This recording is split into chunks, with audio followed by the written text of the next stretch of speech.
우리가 고산지대 전장을 지배할 줄 알았는데 그 자리를 한국이 가져갔다. 히말라야에서 들려온 이 한마디는 영국 국방부 전체를 침묵시켰습니다. 제가 그 말을 처음 들었을 때 솔직히 믿기지 않았습니다. 전쟁이 터질 듯한 인도-중국의 국경에서 미국도 러시아도 아닌 한국의 무기가 선택됐다니요? 혹시 요즘 이런 생각 해보신 적 있으신가요? 한국? 괜찮은 나라지. 하지만 세계 판도를 바꿀 정도는 아니잖아. 저도 그렇게 생각했습니다. 그날 그 보고서를 보기 전까지는요. 지금 좋아요, 구독, 댓글로 여러분의 생각을 남겨주세요. 이야기는 이제 막 시작됐습니다. 이탈하시면 가장 중요한 진실을 놓칠 수 있습니다. 안녕하세요. 저는 엘리자베스 로렌스, 영국 국방부 무기조달 전략 분석관입니다. 옥스퍼드 대학을 나오고 20년 동안 이 일을 해왔어요. 솔직히 말하면 제가 판단하는 무기들은 거의 틀린 적이 없었거든요. 동료들도 제 분석 능력을 인정했고 상사들도 저를 믿고 중요한 결정을 맡겼습니다. 국방부 내에서 제가 무기 전문가로 인정받는 데까지 얼마나 많은 노력을 했는지 아세요? 그런데 한국 무기만큼은 정말 우습게 봤어요. 2018년 런던 방산 전시회에서 처음 본 한국 K9 자주포를 기억해요. 한국 업체 직원들이 자랑스럽게 설명하는 모습을 보면서 속으로 생각했죠. 마케팅 쇼에 불과하다고 말이에요. 화려한 프레젠테이션의 멋진 외관이지만 진짜 전쟁터에서는 쓸 수 없을 거라고 확신했어요. 동료들과 함께 커피를 마시면서 한국 부스를 보며 고개를 저었던 기억이 생생합니다. 그때 제 표정이 얼마나 비웃는 듯 했는지 지금 생각해도 부끄러워요. 더 화가 났던 건 2015년에 있었던 일이었어요. 한국 방산업체와 기술 협력을 시도했다가 정보 유출 문제로 프로젝트가 완전히 망가졌거든요. 몇 달 동안 준비했던 계획이 물거품이 됐죠. 그때부터 한국에 대한 불신이 뿌리 깊게 자리 잡았습니다. 내부 보고서에도 분명히 적어놨어요. 한국 무기는 나토 체계와 맞지 않는다고요. 보안 체계도 허술하고 기술력도 의심스럽다고 명시했죠. 그 보고서 때문에 영국 내에서 한국 무기에 대한 인식이 더욱 나빠졌어요. 사실 그때만 해도 유럽 전체가 그런 분위기였어요. 프랑스 동료들도 독일 전문가들도 마찬가지였거든요. 한국 무기는 그냥 아시아 지역용이고 진짜 선진국 군대에서는 쓸 수 없다는 게 당연한 상식이었죠. 미국제 아니면 독일제, 그것도 아니면 러시아제 정도만 인정하는 분위기였어요. 한국은 여전히 선진국 기술을 따라하는 수준이라고 봤습니다. 특히 저는 한국을 개발도상국 정도로만 생각했거든요. 런던 사무실에서 각종 보고서를 검토할 때마다 저는 더욱 확신했어요. 테임즈강이 내려다 보이는 20층 사무실에서 세계 각국의 무기 데이터를 분석하면서도 한국만큼은 별로였거든요. 한국이라면 삼성 휴대폰이나 현대자동차 정도는 인정하지만 무기만큼은 절대 믿을 수 없다고 생각했죠. 특히 생명이 걸린 전쟁 무기는 더더욱 안 된다고 여겼어요. 매일 아침 출근해서 각국 무기 성능표를 보면서도 한국 항목은 그냥 넘어갔습니다. 그런데 곧 인도와 중국 국경에서 벌어질 일이 제 모든 생각을 바꿔놓을 줄은 꿈에도 몰랐어요. 제가 그렇게 무시했던 한국 무기가 세계 최고 강국들 사이의 갈등을 좌우하게 될 거라는 걸 어떻게 알았겠어요. 차가운 런던 겨울, 사무실 창밖을 바라보면서도 저는 여전히 확신에 차 있었습니다. 하지만 곧 그 모든 오만함이 산산조각 날 운명이었죠. 2020년 6월 어느 날 제 인생을 완전히 바꿔놓을 전화가 걸려왔어요. 인도와 중국이 국경 지역에서 무력 충돌을 벌였다는 긴급 보고였습니다. 가란 계곡에서 벌어진 이 사건은 단순한 국경 분쟁이 아니었어요. 핵무기를 가진 두 강대국이 직접 맞붙은 거였거든요. 이런 일이 벌어지면 자칫 제3차 세계대전으로 번질 수도 있는 상황이었습니다. 국방부 전체가 비상 상황에 돌입했어요. 나토 정보국들이 모두 초긴장 상태가 됐죠. 저도 마찬가지였습니다. 20년 경력의 전문가로서 이런 위기 상황은 처음이었거든요. 이런 상황에서는 인도가 우리 편이니까 당연히 영국이 무기 지원을 해줘야 한다고 생각했어요. 인도 정부에 즉시 연락을 취했죠. 우리가 가진 최고의 무기들을 제공하겠다고 말이에요. 영국의 자존심이 걸린 문제였거든요. 그런데 인도 국방부에서 온 답변이 정말 충격적이었어요. 영국 무기는 필요 없다는 거예요. 대신 한국의 K9 자주포만 요청한다고 하더라고요. 처음엔 제가 잘못 들었나 싶었어요. 세계 최고의 영국 무기를 거부하고 한국 무기를 달라니요. 도대체 무슨 일이 벌어진 건지 이해할 수가 없었습니다. 제 자존심이 완전히 무너지는 느낌이었어요. 더 기가 막힌 건 중국 정보부 출신이라는 리밍 첸이라는 자가 언론 플레이를 시작한 거예요. 이 사람이 각종 매체에 나와서 영국과 한국의 공조가 실패했다는 소문을 퍼뜨리기 시작했어요. 마치 우리가 무능해서 인도를 도와주지 못한다는 식으로 말이죠. 정말 화가 났지만 반박할 근거가 없었어요. 제가 한국 무기를 제대로 알지도 못하니까 뭐라고 말할 수가 없었거든요. 사무실에서 밤새 자료를 뒤지면서 생각해봤어요. 도대체 왜 인도가 한국 무기를 선택했을까요? 미국도 아니고 러시아도 아니고 바로 한국을 말이에요.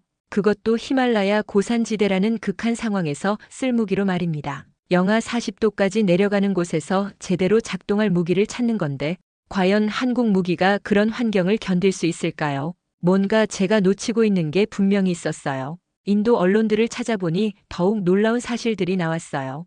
인도군이 이미 몇 년 전부터 K9 자주포를 도입해서 실전 배치하고 있었다는 거예요. 그것도 파키스탄 국경뿐만 아니라 중국 국경 지역에도 배치했다고 하더라고요. 제가 그렇게 무시했던 한국 무기가 이미 세계에서 가장 위험한 지역에서 활약하고 있었던 거죠. 정말 어이가 없었어요. 더 충격적인 건 외교적 파급 효과였어요. 중국이 한국에 비공식적으로 항의했다는 소식이 들려왔거든요. 한국 무기가 인도에 공급되는 것을 못마땅해 한다는 거였어요.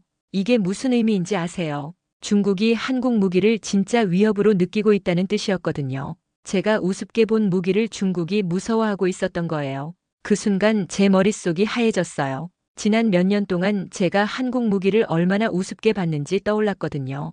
그런데 실제로는 세계 최강국들이 한국 무기 때문에 긴장하고 있었던 거예요. 제가 완전히 틀렸다는 걸 인정할 수밖에 없었습니다. 그날 밤 런던의 차가운 비를 맞으며 집으로 돌아가는 길에 생각했어요. 과연 제가 무기 전문가라고 할 자격이 있을까요? 그 다음 주 월요일 아침 제 인생에서 가장 끔찍한 순간이 찾아왔어요. 국방부 고위급 브리핑 회의에 참석했는데 국방장관이 저를 정면으로 바라보더니 한마디 하는 거예요. 이번 인도 사태의 무기 조달 실패 책임자라고 말이죠.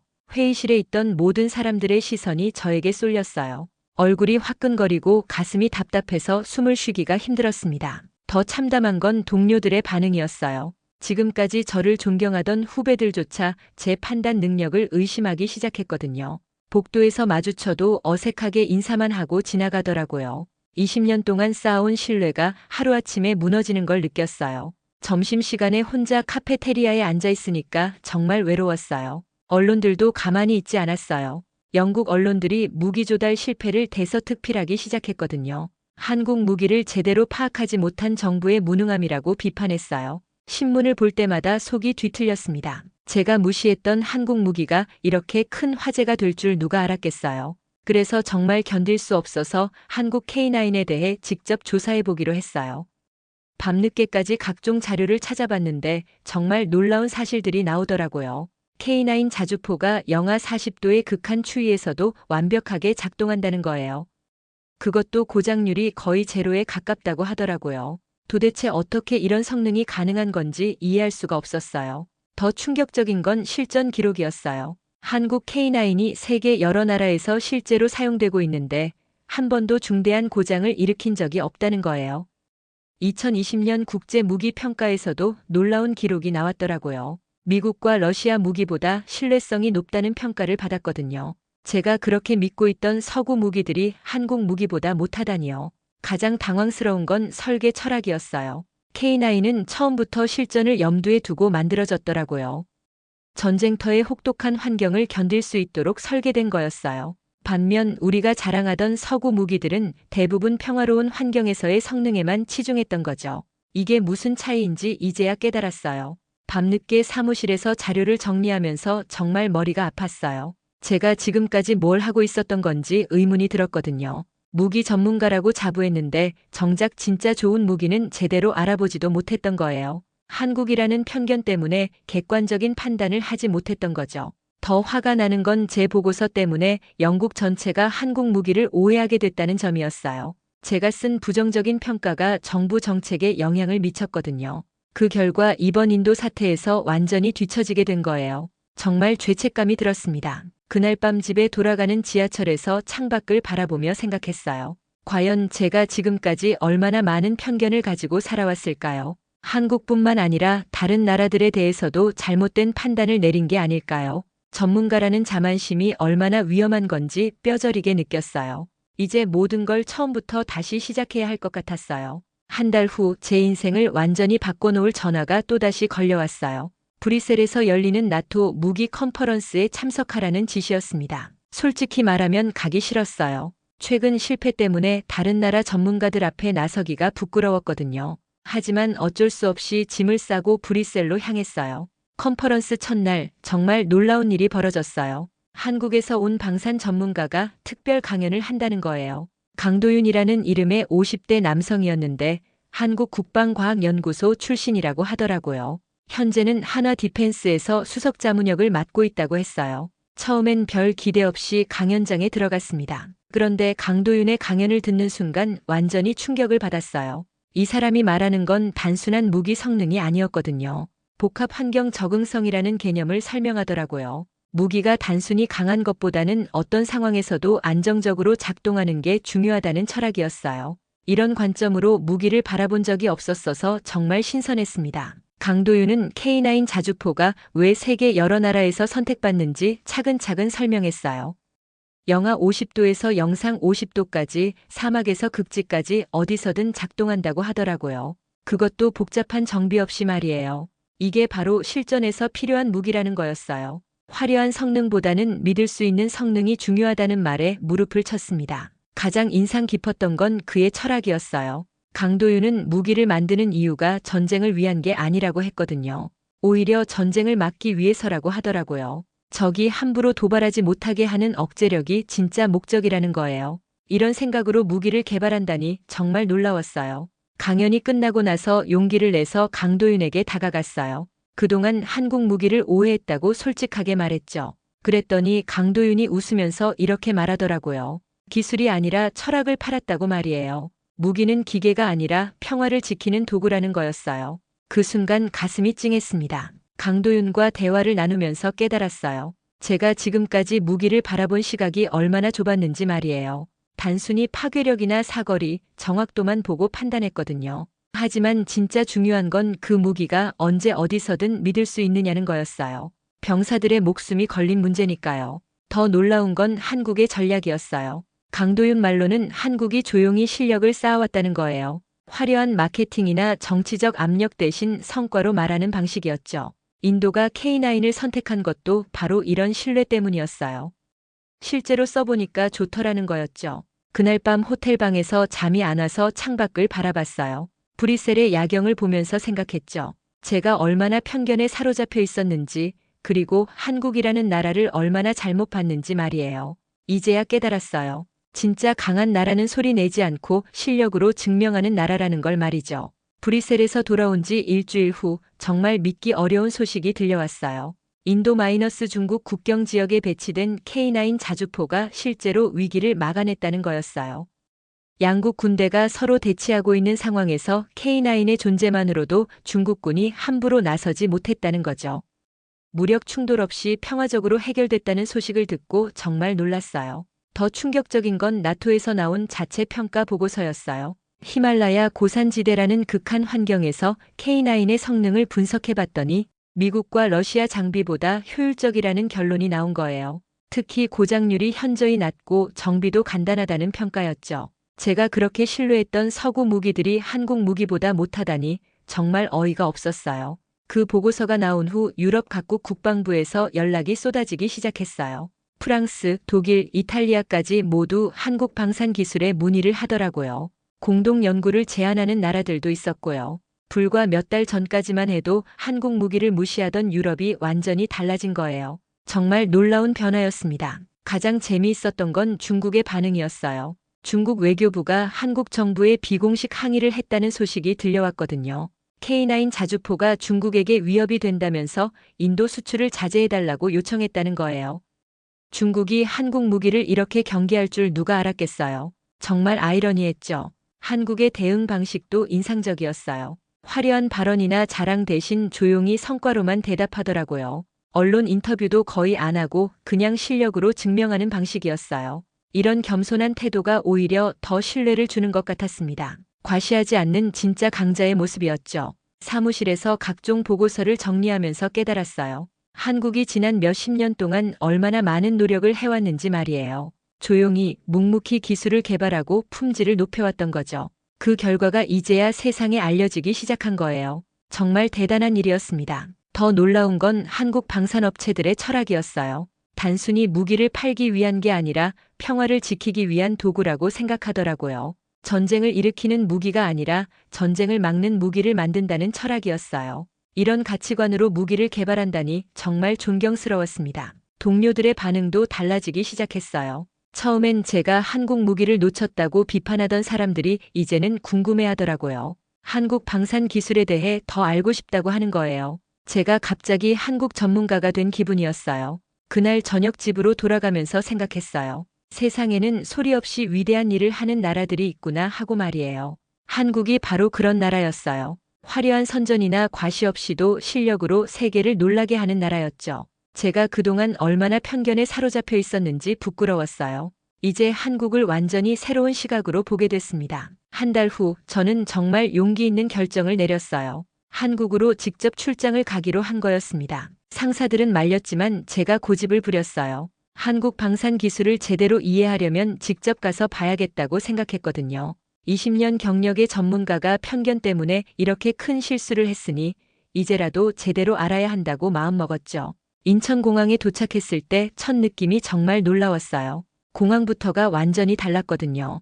깔끔하고 체계적이면서도 따뜻한 느낌이었어요. 제가 상상했던 한국과는 완전히 달랐습니다. 택시를 타고 서울 시내로 들어가면서 창밖을 바라봤는데 현대적인 건물들과 전통적인 모습이 조화롭게 어우러져 있더라고요. 대전에 있는 국방과학연구소를 방문했을 때가 가장 충격적이었어요. 연구원들이 보여준 기술 수준이 정말 놀라웠거든요. 제가 생각했던 것보다 훨씬 앞서 있었어요. 특히 혹독한 환경에서도 작동하는 기술들을 보면서 감탄했습니다. 영하 40도에서 영상 60도까지 견디는 부품들, 모래바람 속에서도 정확하게 작동하는 시스템들이 정말 대단했어요. 더 놀라운 건 연구원들의 마인드였어요.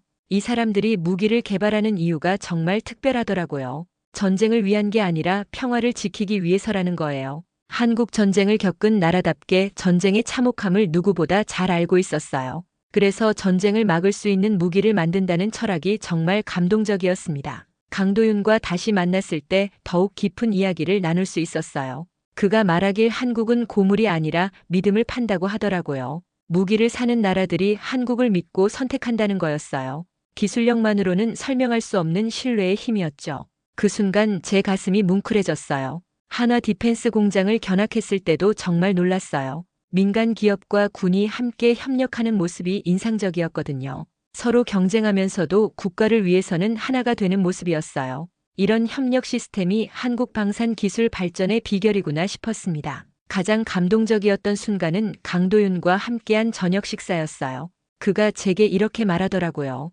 한국은 기술 이전에 신뢰가 있어야 전쟁을 막을 수 있다고 믿는다고 말이에요. 무기가 아무리 좋아도 믿을 수 없으면 소용없다는 거였죠. 이런 철학으로 무기를 만드는 나라가 있다니 정말 놀라웠어요. 그날 밤 호텔에서 혼자 생각해봤어요. 제가 지금까지 한국을 얼마나 잘못 봤는지 말이에요. 겉모습만 보고 판단했던 거죠. 하지만 실제로 와서 보니 한국은 정말 대단한 나라였어요. 조용하지만 강하고 겸손하지만 자신감 있는 나라였습니다. 한국 출장을 마치고 런던으로 돌아가는 비행기 안에서 다짐했어요. 이제 제가 한국과 영국 사이의 다리 역할을 해야겠다고 말이에요. 제 편견 때문에 놓쳤던 기회들을 되찾아야겠다고 생각했죠. 한국이라는 진짜 파트너를 만난 기분이었어요. 한국에서 돌아온 다음 주에 또 다른 특별한 경험을 하게 됐어요. 강도윤이 런던을 방문한다는 연락을 받았거든요. 이번엔 제가 안내하기로 했어요. 그와 함께 영국의 방산업체들을 둘러보면서 정말 많은 이야기를 나눴습니다. 가장 인상 깊었던 건 그가 바라보는 무기에 대한 철학이었어요. 강도윤은 무기를 단순한 파괴 도구가 아니라 평화를 지키는 방패라고 생각하더라고요. 적이 함부로 침입하지 못하게 하는 억제력이 진짜 목적이라는 거였어요. 이런 생각으로 무기를 개발하는 사람들이 있다니 정말 놀라웠습니다. 더 감동적인 건 한국의 역사와 연결된 이야기였어요. 한국 전쟁을 겪으면서 전쟁의 참혹함을 뼈저리게 느꼈다고 하더라고요. 그래서 다시는 그런 비극이 일어나지 않도록 하는 게 한국 방산업계의 사명이라는 거였어요. 전쟁을 경험한 나라만이 가질 수 있는 평화에 대한 간절함이었죠. 강도윤과 함께 서울과 대전의 방산지구를 다시 방문했을 때도 놀라운 발견이 있었어요. 한화와 현대로템 실무진들과 대화를 나누면서 알게 된 건데 이 사람들이 추구하는 건 단순한 이익이 아니었어요. 소리 없는 위협을 통해 전쟁 자체를 예방하겠다는 철학이었거든요. 정말 대단한 사고방식이었습니다. 가장 감동적이었던 순간은 강도윤과 함께 판문점 근처 평화전시관을 방문했을 때였어요. 분단의 현실을 직접 보면서 정말 마음이 아팠거든요. 세계에서 가장 위험한 곳 중 하나인데 바로 그곳에서 평화를 이야기하는 한국 사람들의 마음을 이해할 수 있었어요. 전시관에서 본 자료들이 정말 충격적이었어요. 한국이 지난 70년 동안 얼마나 힘든 상황에서 살아왔는지 알 수 있었거든요. 북한과 대치하고 있는 상황에서도 전쟁이 아닌 평화를 추구해온 역사였어요. 이런 환경에서 만들어진 무기라서 더욱 신뢰할 수 있는 거구나 싶었습니다. 강도윤이 제게 들려준 이야기가 특히 기억에 남아요. 한국의 무기 개발자들은 항상 평화를 생각한다고 하더라고요. 이 무기가 실제로 사용되지 않기를 바라면서 만든다는 거였어요. 역설적이지만 가장 강한 무기를 만들어야 전쟁을 막을 수 있다는 철학이었죠. 그날 저녁 서울 시내를 걸으면서 정말 많은 생각이 들었어요. 전쟁이 가장 가까운 이 나라에서 평화를 가장 간절히 바라는 사람들을 만난 거죠. 이런 마음으로 만든 무기라면 당연히 믿을 수 있겠다는 생각이 들었어요. 한국 사람들의 정서도 특별했어요. 강하지만 공격적이지 않고 자신 있지만 겸손한 모습이었어요. 이런 국민성이 한국 무기의 특징과도 닮아 있다는 생각이 들었습니다. 화려하지 않지만 믿을 수 있고 과시하지 않지만 실력 있는 무기 말이에요. 강도윤과의 마지막 저녁 식사에서 정말 깊은 대화를 나눴어요. 그가 말하길 진짜 강한 나라는 전쟁을 하지 않는 나라라고 하더라고요. 무력으로 상대를 굴복시키는 게 아니라 평화로운 방법으로 문제를 해결하는 나라가 진정한 강국이라는 거였어요. 그 순간 제 마음속에서 무언가 완전히 바뀌었어요. 한국이라는 나라를 완전히 새롭게 보게 된 거죠. 단순히 무기 기술이 뛰어난 나라가 아니라 평화를 사랑하는 지혜로운 나라였어요. 제가 지금까지 가졌던 모든 편견이 사라지는 순간이었습니다. 한국에서의 모든 경험을 정리하고 런던으로 돌아온 후 저는 인생에서 가장 중요한 결정을 내렸어요. 영국 국방부의 한국 모델 연구팀 신설을 건의하기로 한 거였습니다. 상사들 앞에서 프레젠테이션을 할 때 정말 떨렸지만 제가 한국에서 본 것들을 진심을 다해 설명했어요. 놀랍게도 국방장관이 제 제안을 받아들였어요. 한국의 방산 철학과 기술을 연구하는 전담팀을 만들겠다고 하더라고요. 그리고 저를 그 팀의 책임자로 임명했습니다. 몇 달 전까지만 해도 실패의 책임자였던 제가 이제는 새로운 프로젝트의 리더가 된 거예요. 더 놀라운 소식이 이어졌어요. 영국과 한국이 방산 분야에서 전략적 협약을 체결하기로 한 거였습니다. 양국이 함께 연구 개발을 하고 기술을 공유하는 내용이었어요. 제가 그렇게 무시했던 한국이 이제는 영국의 중요한 파트너가 된 거죠. 협약 체결식 날 강도윤도 런던을 방문했어요. 몇 달 만에 다시 만나니까 정말 반가웠어요. 그동안 제가 얼마나 많이 변했는지 스스로도 놀랐거든요. 한국에 대한 편견이 완전히 사라지고 오히려 존경하는 마음이 생겼어요.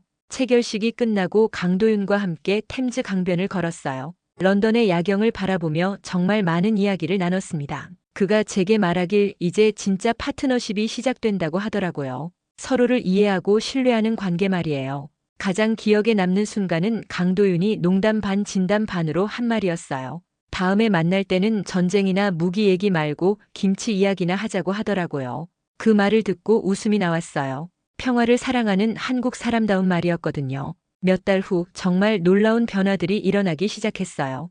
유럽 각국에서 한국 방산 기술에 대한 문의가 쏟아졌거든요. 프랑스, 독일, 이탈리아까지 모두 한국과의 협력을 원했어요. 한국이 새로운 방산 외교의 패러다임을 만들어낸 거였죠. 제가 담당하게 된 한국 연구팀도 큰 성과를 내기 시작했어요. 한국의 복합 환경 적응 기술을 영국 무기에 적용하는 프로젝트가 성공적으로 진행됐거든요. 동료들이 제 판단을 다시 신뢰하기 시작했어요. 더 중요한 건 제 개인적인 변화였어요. 다른 나라들에 대한 편견도 많이 사라졌거든요. 겉모습만 보고 판단하지 않고 그 나라의 진짜 실력과 철학을 이해하려고 노력하게 됐어요. 한국이 저에게 준 가장 큰 선물이었죠. 1년 후 강도윤이 다시 런던을 방문했을 때 정말 특별한 순간이 있었어요. 우리가 함께 만든 영국-한국 공동 연구 성과가 나토에서 인정받았다는 소식을 들었거든요. 무기가 아닌 평화를 위한 기술로 말이에요. 이제 저는 확신해요. 앞으로의 세계는 소리 없이 실력을 쌓는 나라들이 이끌어갈 거라고 말이에요. 한국처럼 겸손하지만 강하고 평화를 사랑하지만 확실한 억제력을 가진 나라들이 진짜 리더가 될 거예요. 여러분, 오늘 이야기는 여기까지입니다. 편견이 얼마나 무서운지, 그리고 열린 마음으로 세상을 바라보는 게 얼마나 중요한지 느끼셨나요? 좋아요 버튼 꾹 눌러주시고 구독도 잊지 마세요. 댓글로 여러분의 생각도 들려주시면 정말 감사하겠습니다. 다음에도 더 재미있는 이야기로 찾아뵐게요. 시청해주셔서 정말 감사합니다.